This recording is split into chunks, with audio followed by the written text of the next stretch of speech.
ราคาเสมอแดงนะครับเสมอแดงครับยกที่3ครับ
มาจ็อกที่3ครับ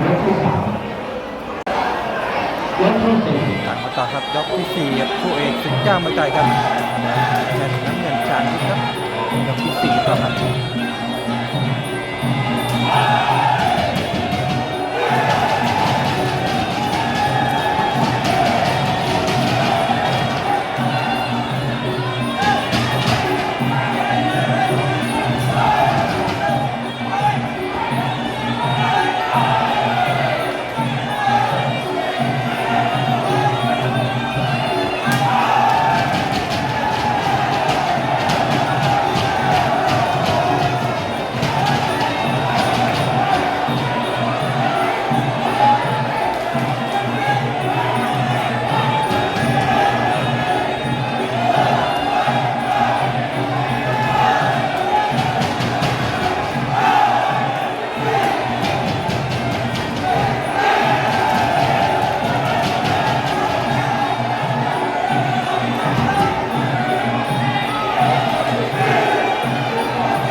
ต่อครับยกที่5ยกสุดท้ายครับคู่เอกศึกเจ้ามวยไทยครับแดงกิตเพชรน้ำเงินชาญยุทธครับยกที่5ยกสุดท้ายครับ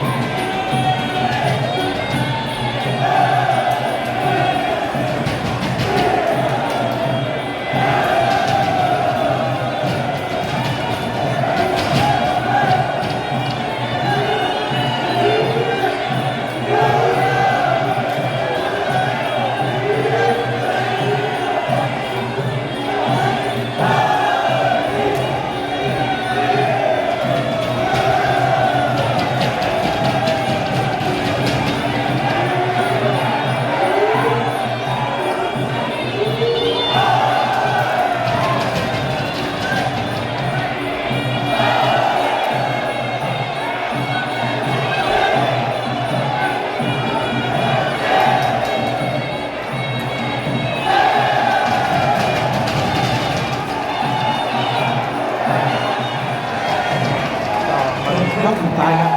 โดยกรรมการรวบรวมคะแนนแล้วก็ชูมืออย่างเป็นทางการครับคู่เอกศึกเจ้ามวยไทยครับแดงกิตเพชรน้ำเงินชาญยุทธครับกรรมการรวบรวมคะแนนครับ